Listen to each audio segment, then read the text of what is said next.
Peace, peace. What's good? It's After Elemental, It's D Chorus. This is Mubdi. Peace and love. and this is Through Our Lens. Today we're going to talk about part one of parenting, and it's going to be an interesting conversation because it could go a whole lot of directions. But from our perspective, parenting, good parenting, stuff that's destructive that we may perpetuate. How it affect our ability to be parents, or what we witness in others. We're going to talk about parenting. All right. So who want to start? Well, I can start. It's just don't traumatize your children. Sometimes we go through traumas and don't realize we traumas. We have a trauma or we have some issues, and then we pass it on to our children. And this is how we try to break the generational trauma or psychological effects that's been placed on us. You know what I mean? And it's just taking a self-assessment of self. Knowing that self and knowing what you've been through and what you overcome, and you don't try to pass on that to your offspring. And you or your mate, because when you're choosing a mate, when you have a mate, that mate also may have gone through some problems, issues, or types of traumas, or how they grew up. So you gotta be conscious of yourself and what you're perpetuating and putting on to your child, because a child is a growing person. Is a growing person that has a whole lot of different types of stimulus and influences, and they're coming into the world, and you're a guide with them, but you have to make sure that you're guiding them in the right direction. So don't put your insecurities and your world perception on them, but understand that they're human beings that are growing, and they're going to have how they interact with the world may be a little bit different from you, what you interact, but you're just a guide to guide them to interact with the world. But you have to put all the information that you have so that you could make the right decisions. I like that. A lot of parents self-assessment. I think that's big. From that trauma which you were speaking about earlier, parents pass trauma on to the kids, and then they have kids and don't assess themselves. They don't heal themselves, and then they go have kids, which create more damage. And then it just continue to trickle down. Some people are adults. They're not mothers and fathers. They're just grown people that had sex and had a kid. Doesn't mean that they necessarily know how to raise a kid Or be a parent. Yeah, I'm saying, which hurts. So I think a lot of discipline is needed as well. I mean, like sexual discipline. Like, you know what I'm saying? Like, a lot of people are just quick to have sex, and then a child will come from that situation. But now the guy could be mad she had the baby, the woman's mad that he's a bum.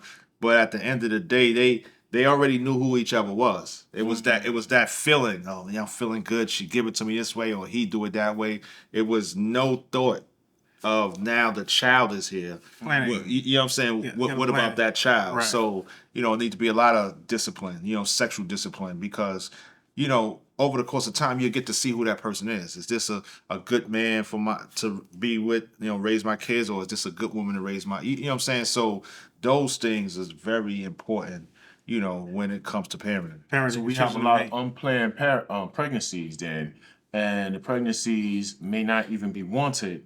The child may not be wanted, and the people may not have taken the time to develop themselves as a parent, right? Who does that? Like, really, we want a job. Oh, let's just use driving. We want to drive a car. We're going to take the time to take driving lessons. Right? And then you take the driving lessons, you take a test, right? And then they give you this card, right?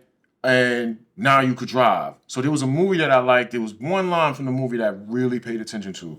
It was called Parenthood. It was with Keanu Reeves and I want to say Steve Martin. And Keanu Reeves was kind of an abused young man in the movie, right? And he said, it's funny, you need a license to drive, you need a license to fish, but anybody could be a parent. And I never forgot that I saw that in that movie. My approach to parenting is exactly what both of you said, right? But there's an extra step. The extra step for me is, if you didn't come from the best situation, you have to educate yourself on what that other situation should be, right? So when you become a parent, you don't bring trauma. You don't create a problem within a problem. And that was my approach for my life. Right. I had to read books on parenting while I was in high school because I didn't have the typical upbringing that everybody else had. Well, my experience was different. I had my first kid at 16. Like, it was no conversation. My parents was working. I take ownership, accountability, but it was really no conversations about condoms and things like that, because I would have used protection. So, 16, having a kid was tremendous pressure on me. Like, you know what I'm saying? That it took a while for me to learn how to be a father. You know what I'm saying? As my son got older, I had to apologize to him for being a teen parent. Like being a teen parent, like if you was a teen parent, you owe your kid apology. Because there's some curves that he had to learn with you or she had to learn with you through that journey. So, it's hard being a parent if you're an older parent. So just imagine at 16. Yeah. So my experience is totally different. I go back to the basics. It takes a village to raise a child, and it takes a community. I was brought up like in a community, so it was a collective responsibility for my rearing and my growth.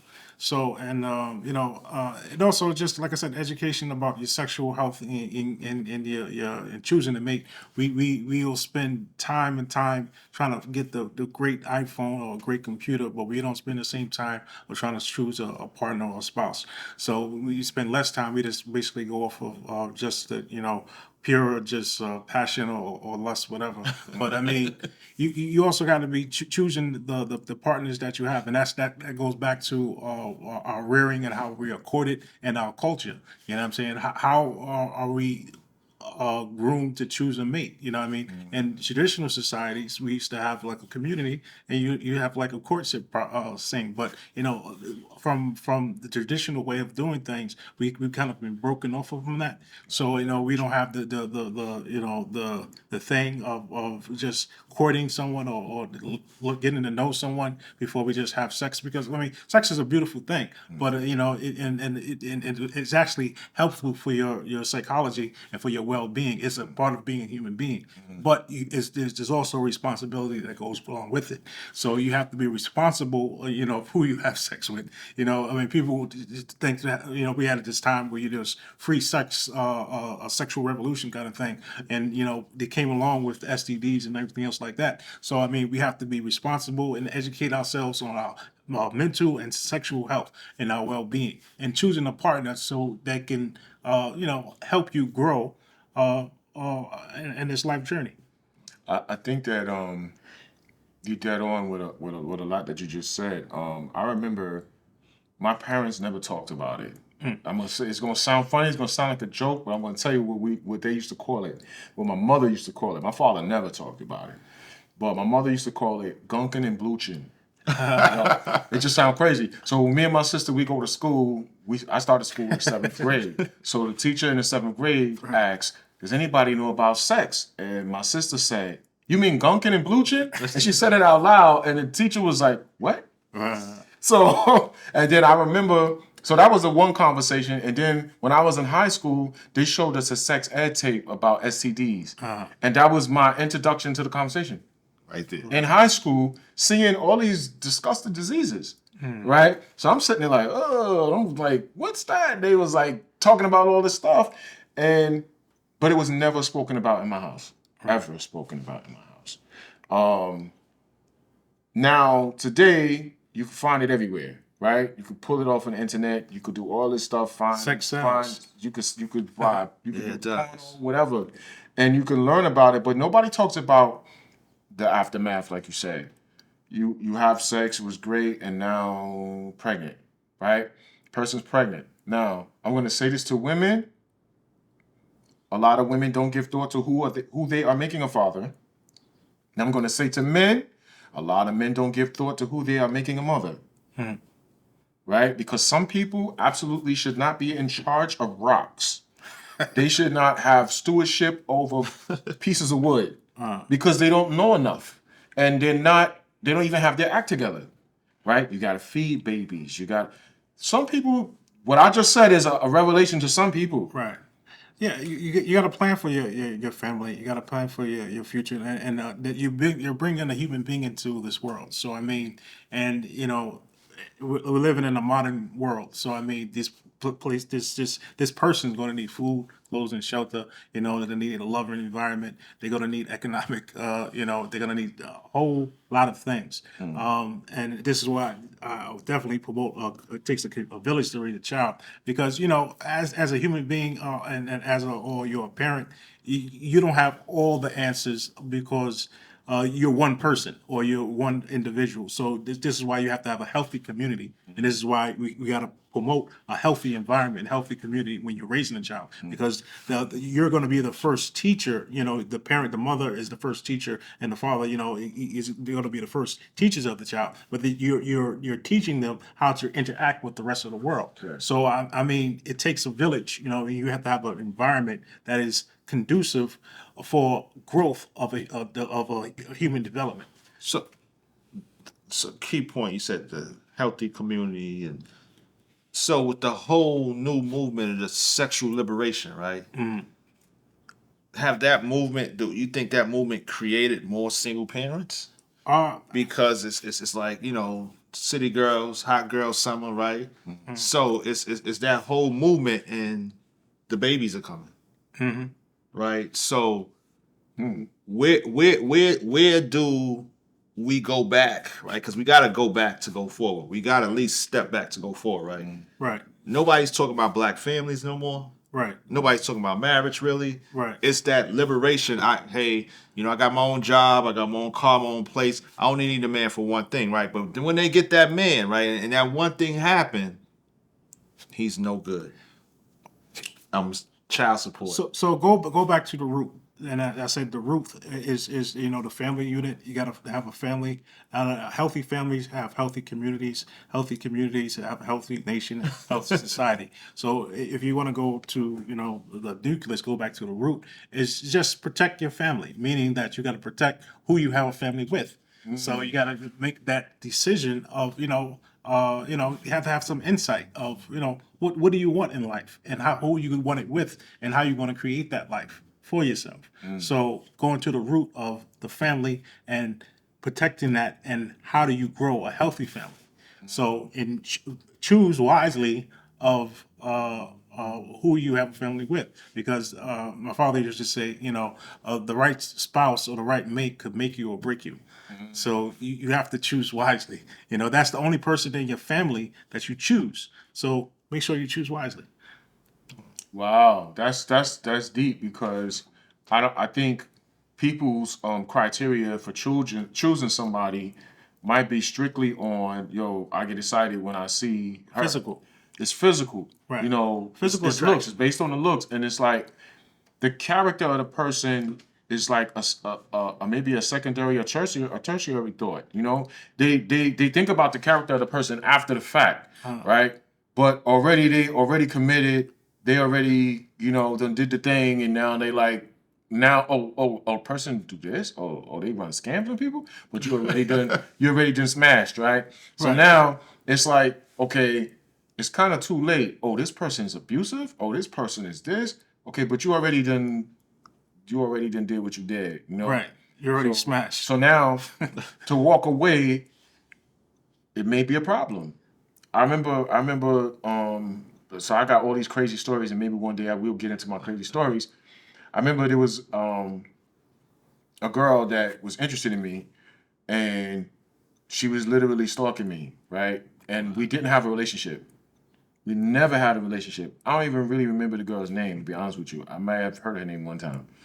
But she showed up. This girl was strange. She followed me around. She wore a trench coat. She had no clothes on. She used to flash me, right? But then she told me one day, stalker. if I couldn't, if she couldn't have me, nobody could. Oh wow. Okay.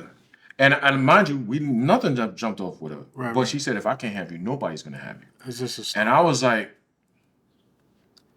Psycho City, right? So some people get in relationships, they do what they do, right? They smash. The person is like, hooked now, or they feeling good about it, and then you find out something, you be like, I don't know if I want to be around that, and the person would be like, no, it's too late. Right. We already done, we already connected. Well, now. I mean, it's also to get to know a person, right? That's the whole thing of courtship. What is our thing of courtship and so-called dating? We don't have, and traditionally, some traditions, they have like arranged marriages or arranged settings and stuff like Yeah, that. But I mean, we're here in America, so we don't really have that kind of in our tradition. But some families do have that. So we got to be more like I said, conscious and get to know a person before I think just we're over sexualized society sometimes. We're caught up in the physical attraction and not necessarily the person or the being within that body. You know what I mean? Because it's just the physical thing. But what's that person? The physical thing is one thing, but who is that person altogether in its entirety, not just the physical attraction. And since we have we over sexualized society and everything is marketed of lust and sex, we get caught up in the imagery and not necessarily knowing who the person is. So is that more geared towards? So that statement is more geared towards men, more or less, because men are more Visual, right? Women are looking at what you got, like, because they I don't want no bum. Yeah, Right? You know what I'm saying? They might mess with Tyrone, or you know what I'm saying, but it's gonna be another person over here who's educated, professional, like, you know what I'm saying. So what I'm getting from that statement is it's geared towards men, because we don't hear the men's side of the story. It's the same way you say about the stalker, right? Right. We don't hear that side of the story from men, because it's not cool, it's not manly to express what we've been through as men. Right. So it's kind of misconstrued just how men feel in relationship, because now I feel like more men want marriages and families than women. But Like, yeah, so that's why I said earlier about the whole sexual liberation thing, because it seemed like we need to kind of move back to that point of family. right. I don't think it was just the sexual liberation. I think it's part of it. I also think that a certain economic structure or family structure was pushed upon us when we had a lot of the like the welfare and the subsidies. Once those came into place, and then they was like, well, like again, you don't need the man. He can't live in a house in order for you to get the subsidy. So the man got to be gone. Then that also changed the dynamic of parenting too, because now you had two people in the household, cultivating and raising a young human being, and now one person is in the household and they have one side of the story, right, to cultivate, but it's missing the other part. So how does that feel like as a man to know that you're part of your child's life but you need help, right? You can't find a job. And then the woman decides, okay, I'm gonna go get public assistance. You gotta go. The man is gonna feel a loss of value. That's traumatic to us, right? Right. I don't have a place. I gotta walk away from my woman who I care about and my child who I care about so they can eat, right? So now I'm forced out. So that takes the man down Slippery a slope. dark steep Depressive. drop, depression. But nobody talks about that, right? Because when they want to measure success, they're going to look at the woman and going to say, well, we prevented this person or this family from going into poverty. But there's no mention of the man who left And sacrifice. for that to happen. Because that's the way the system is structured only for us, Right. right? For other groups, the man could be in the house and they could get public assistance. Right. But it's also, men and women definitely develop differently. We're all human beings, but we have different roles that we kind of take and play. But also, just think about, again, for the black male or males, the economic strength, but we're more than just that too. We provide not just an economic benefit or a spiritual benefit, an emotional and social benefit as well. So you got to look at human beings as a complete human beings. So long we have been dehumanized that you forget just to be human. So I mean, and that's the one of the problems that it's just especially with our interconnected relationships with the opposite gender is just be human. Just remember that we're human beings. So we're all human beings, but we also made differently. We're built differently. So you got to recognize those differences, but also embrace some of those roles. So I think that is not often talked about, but because of the traumatic experience that we had in slavery, forced breeding, to be specific, Right. having our families torn apart, it kind of severed or severely damaged the deep connection between the couple, right? Right. It severed it, right? So we may, without thought, have a certain level of immunity to losing or walking away from somebody we love because of our conditioning. We've been conditioned to be able to walk away, right? And I don't know if I told you the story of my father, something he said to me, and my brother. But my father said to me, "Don't marry a black woman." And I said, "Why?" He said, "Because they're gonna take her like they take everything." Talking about the white man, and my father's from the South, Right. So that was there was some South stuff, and I'm sitting there like, what? And then my brother made a comment. He made the same comment, like, "Oh, the white man's gonna take everything, so don't get too attached." And it was like mind blowing. Like when my father made that statement to me, and then I told him I was marrying a black woman, he didn't come to my wedding, Right. and I was like, "Oh snap!" To realize how serious it was. Like he literally did not come to my wedding because I'm marrying a black woman. Right. But this just comes to like the black wealth, but it also, like I said, the system of racism. You know what I mean? Who devalue or dehumanize people, and as the trauma of slavery and of these things, we watched our women get raped. We watched other men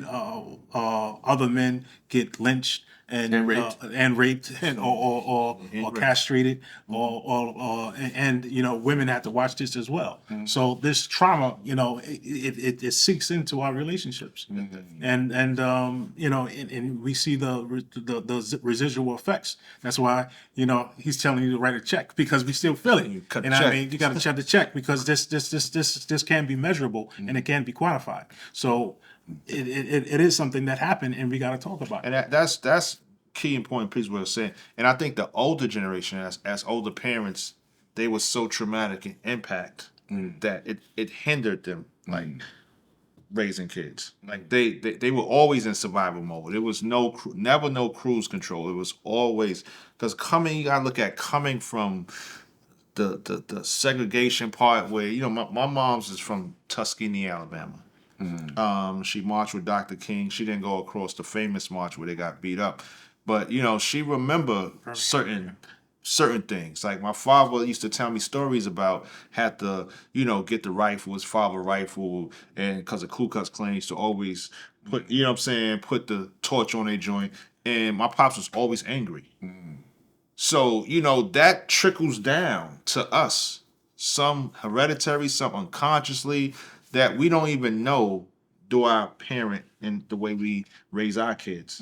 It's like it's trauma, but it's like passed on trauma. It's generational trauma, and people pass it on to their children, and you see it in how they raise their children, and it's transferred to childbearing. I mean, raising their children. So I mean, that's what said we have to be conscious of ourselves and knowing ourselves and knowing who we are. So we understand what is happening psychologically and emotionally to us and how we transfer that to our kids.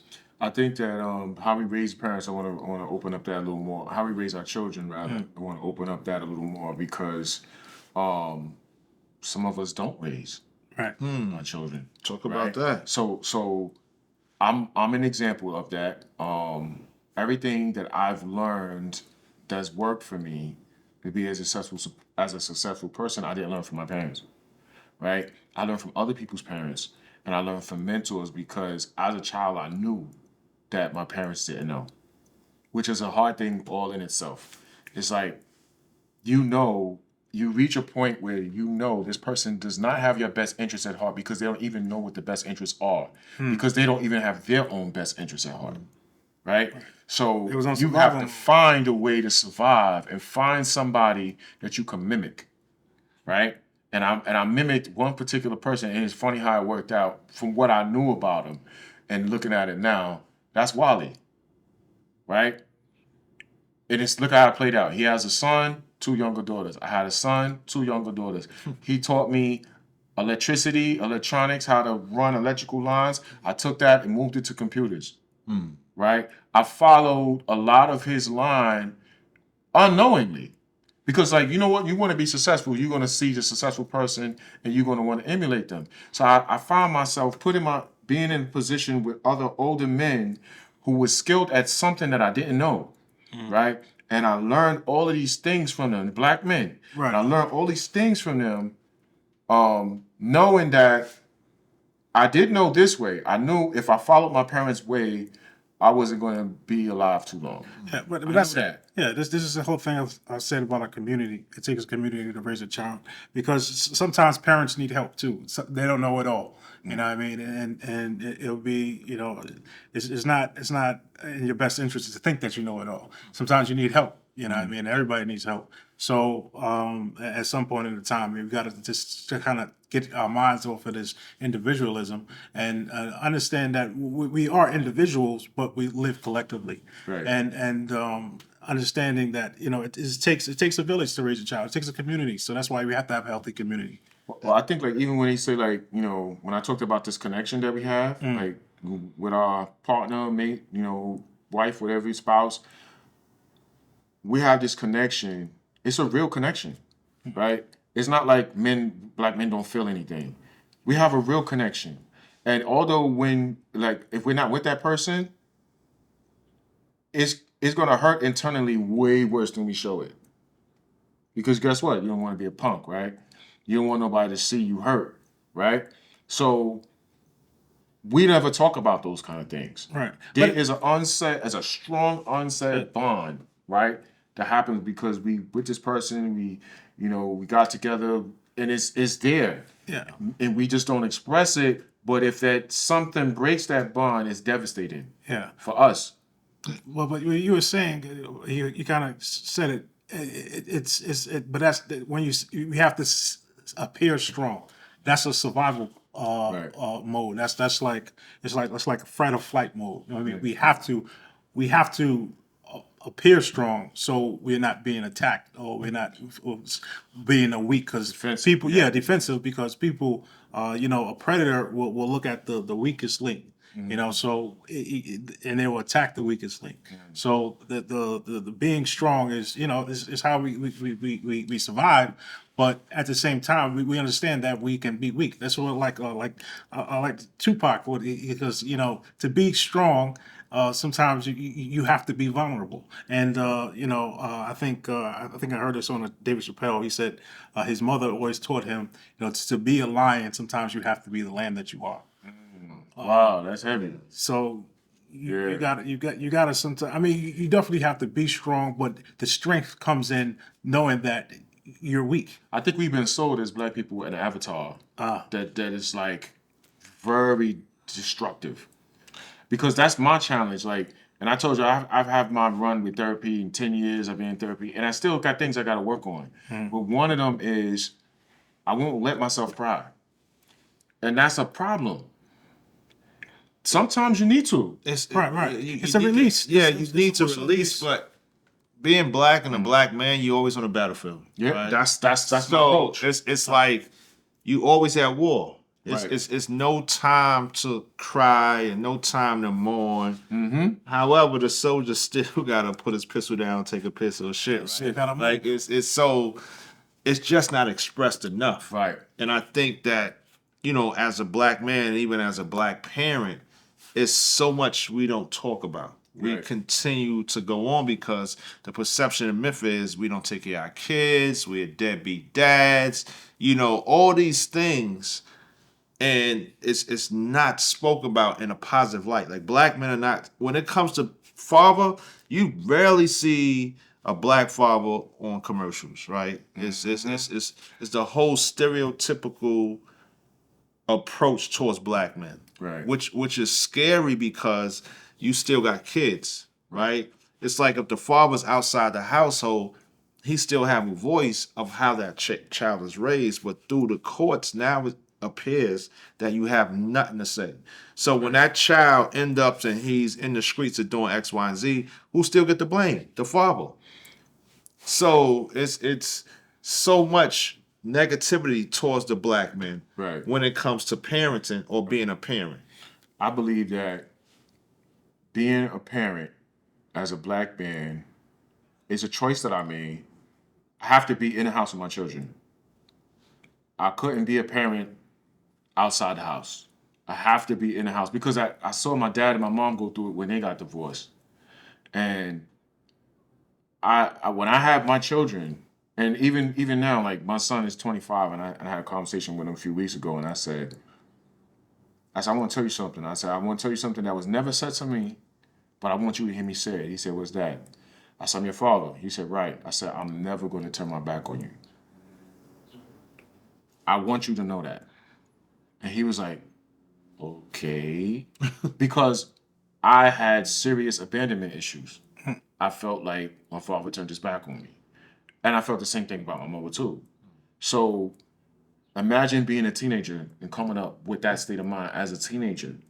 Like, yo, they turned their back on me. They forgot about me. They don't care about me. And to believe it, to say it enough times where you like, okay, this is what is. Because they're not doing these actions that I need to see happen. Partially, I didn't know they didn't know. I found that out in my 20s when I asked them, you had 11 children. Like, did y'all know what you was doing? And they was like, nah, you just kept having babies. And I was like, oh, snap. Like, this is something that was lost with us. So I was talking to my financial coach last week, and she told me something. She's a white woman, great person. She said, her idea, she has a daughter. She said, my life, I have my daughter, I have to help her as long as I'm alive. All right. It's just like I said, you got to take care of your family. But that's not how all black people feel. Some is like when you're 18, Gotta go. you gotta go. Take care of yourself, regardless if they gave them the tools or not. Some people believe that. If you 30, whatever the case, and my thing is I don't want to have like unproductive children, right? But my idea of a parent, like if I had a dream and say, oh, how do you figure your life in your old age? Living in a house with my children living in one part and me living in the other part and see their face every day. Yeah. And we eat. Sometimes we eat dinner. Yeah. And we have conversations. Because you love your I kids. can't imagine. I love kids. Like Right. I absolutely love kids. Right. I can't imagine my kids not being in my life. I can't. Right. It's something that's. If you do that, my whole psyche might just break because I never thought of that scenario. Right. Well, remember, hurt people hurt people. Right. Right. So if they father abandoned them, they don't got no qualms of, I'm gonna do a family over here, and family over here, and I'm gonna live my life. Not looking at the traumatic and adversity that those kids gonna have to go through in life to get older. And then there's a conversation about step parents. Oh yeah, let's talk about that. Yeah. Let's talk about that. Tell me about your experience with that. Well, I've been a stepfather for 25 years. Okay. 25 years. Right. It is a lot of work. I think step parents don't get the credit they deserve because we're actually filling a void that was left. And then there's the emotional roller coaster of going through with the child. That, I'm speaking from a man perspective. That as men, we probably won't even get the credit for it. Right. And it's going back to, men not having a voice or men not speaking enough just on their journeys. There's, not to take away from the woman, but, any man that's a step parent, you got to tip your hat off to him because he's coming and doing a job that somebody else didn't do. Right. Now, if the father is still around, then it's even additional assistance in the household, right? Because in order to really raise a kid, you really need two parents. Just saying that one parent can do it is not working. Right. We got to look at the statistics when it comes to jail, crime. Like we really got to look at the statistics. Not to say that a 2-family home is better than a 1-family home, but I'd rather have a better option. Saying a better chance to win than that other chance. So that's just my piece on that. I had a experience with dating a woman who had a child, right? And I became attached to the child, right? And we was in a relationship, and ultimately, the woman cheated on me, right? And the hardest thing for me to walk away from was that child, because it was like you're no longer with the mother. How you gonna still be, Have a relationship with the child. And her father, I met him once, and he was in jail for murder. After I met him, he went to jail for murder, so he wasn't getting out no time, right? She was a great child and everything, but just to put energy into somebody, to put that energy out, and the mother does something that's not right, and it's going to affect that energy, because like the way I saw it, I know it wasn't my child, but like I said, I love children. I treat all children the way I treat my children, right? And like this before I had children, but I treat all children the same. I'm going to look out for you, right? I'm going to try to help you best the way I can. And I was that way. And there were times when the mother was like, "Well, that's my child." If I question something, that's my child. But yeah, it was difficult letting that bond go. It was difficult. Because I was attached. I felt like I put energy in, I had a stake, and I wanted to see her do well. And you have like, how they say sometimes a woman meets a guy and she has all these dreams about what the future's gonna be. Well, I'm like that, right? When I met her and I had all these dreams of what the future's gonna be and how things are gonna play out, and and at that time I was like, oh, I'm gonna walk her down the aisle. I was thinking that, right? And then boom, cheating happened. The reality hits. And then I'm like, all those dreams had to go away. In emotions. All that had to go away. But it's just like a human being and a full human being, you have to have your emotional intelligence and your social intelligence as well.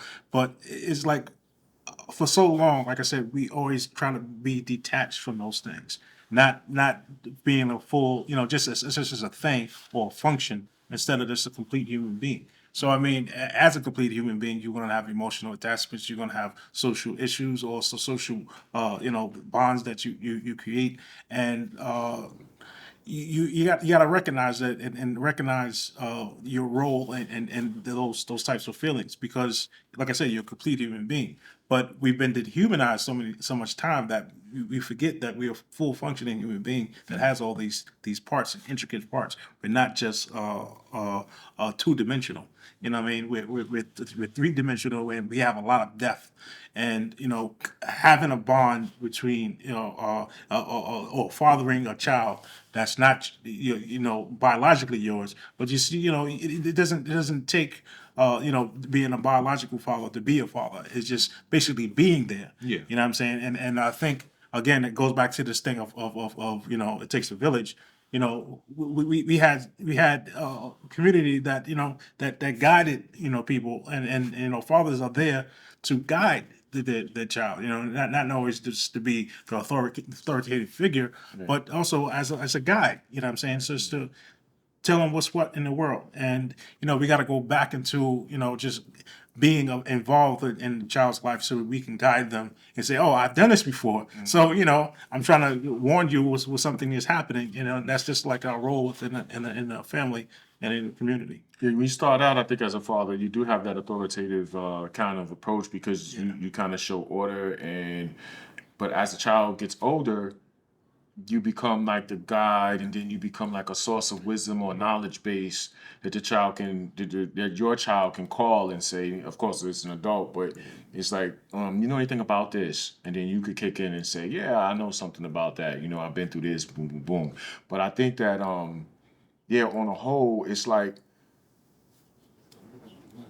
when first I'm going to let everybody know, yes, I'm married, right? I've been married for 28 years. Okay, and it's a conscious effort, and not to say that's not a bad thing, right? It's a conscious effort. That means when you don't get along, you got to figure it out, right? That means when you can't come to an agreement, you got to agree to disagree, right? But at the same token, unless it's cheating, because me and my wife have this understanding, if one of us cheat, then we can walk away, right?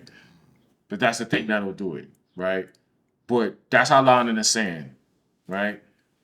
But other stuff, you got to work through it because your partner has problems. Nobody's perfect. I came into the marriage with problems, right?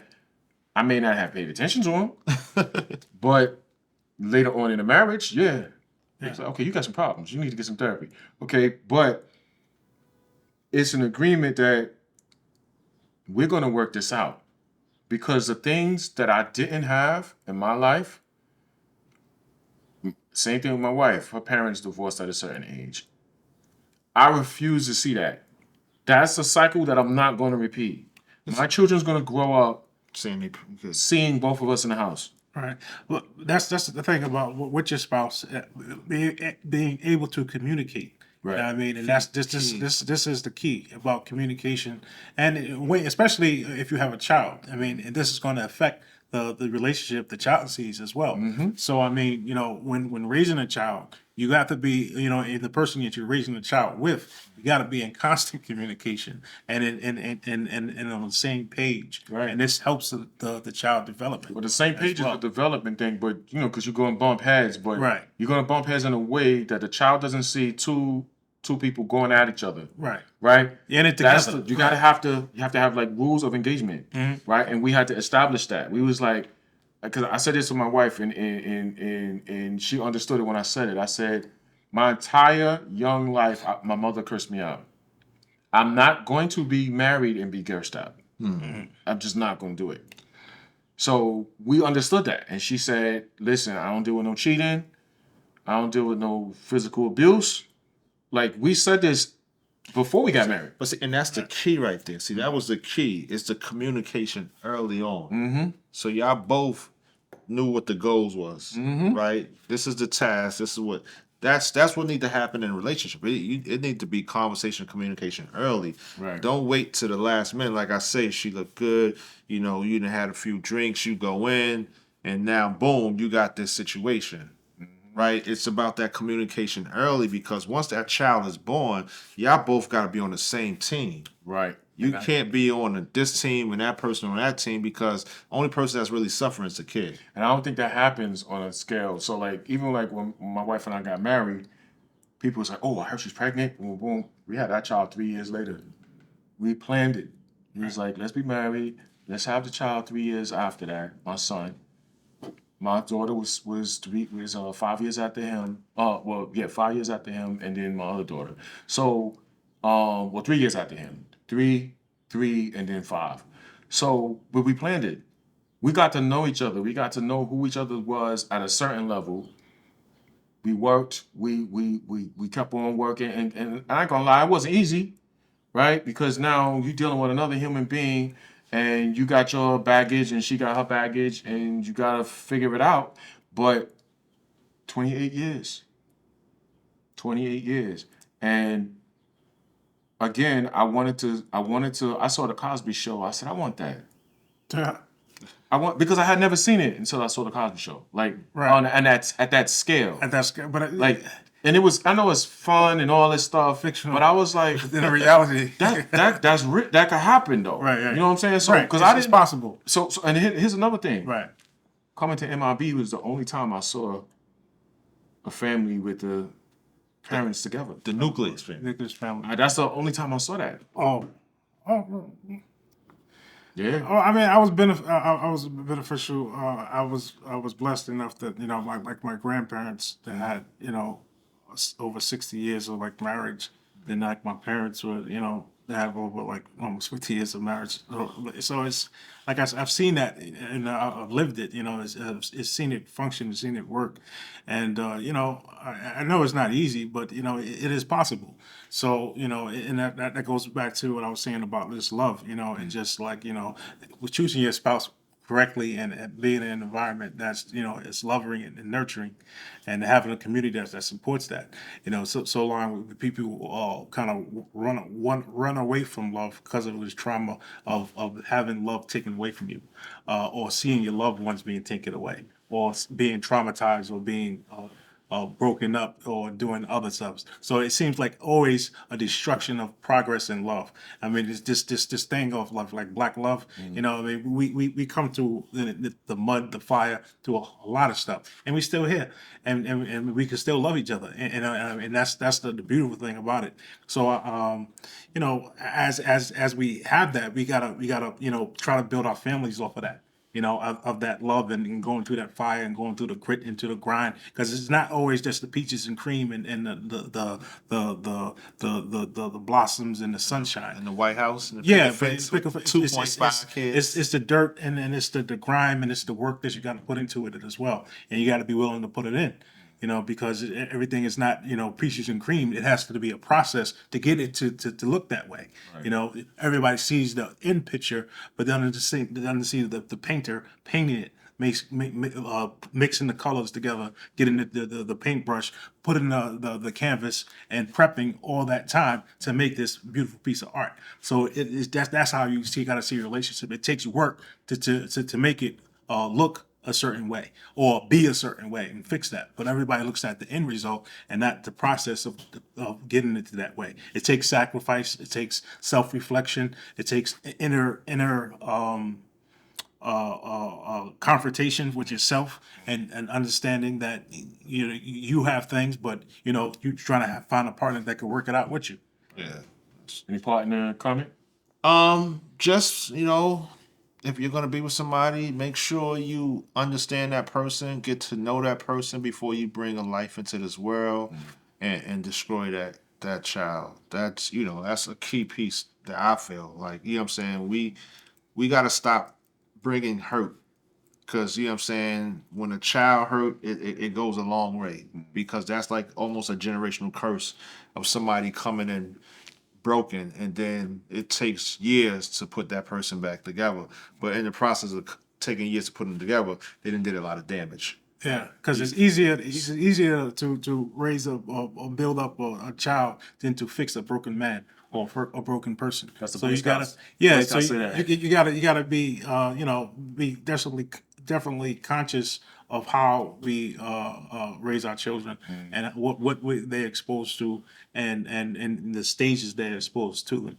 I remember. I'm gonna say this, and then we're gonna wrap it up. But when my children were young, my children are super smart, right? And they asked me, because they thought I was fearless, right? And they said, "What are you afraid of?" Said to me, and I said, "You really want that answer?" They was like, "Yeah." I said, "Standing in front of you, telling you why I broke the family up. That's my biggest fear." And I would never want to explain why I broke the family up. I couldn't bear it. So they asked me that, they was young, like 10. And that really made me think about, one, they're observing me. They are watching me, right? So I'm close to my children, man. Like, back to the parenting conversation, I cut their umbilical cords when they was born. I did it, right? I took them to school and helped them with their homework and came to parent-teacher night. I did that. So there's a bond, right? And I don't want to do anything that's going to jeopardize that bond, which even means I have to have a level of discipline that if somebody come flying out their mouth, how I respond to that. Because if I'm in jail, I'm not there with them. Right. So it made me change when I got married, and especially when I became a parent, it changed how I respond to things. Because these things are designed to remove me from the picture, and I don't want somebody else teaching my children what I'm supposed to be teaching them. But this is part one. We're gonna have another part, so look out for it. This is after elemental. This is D Chorus. This is Mubdi, and this is Through Our Lens. Peace.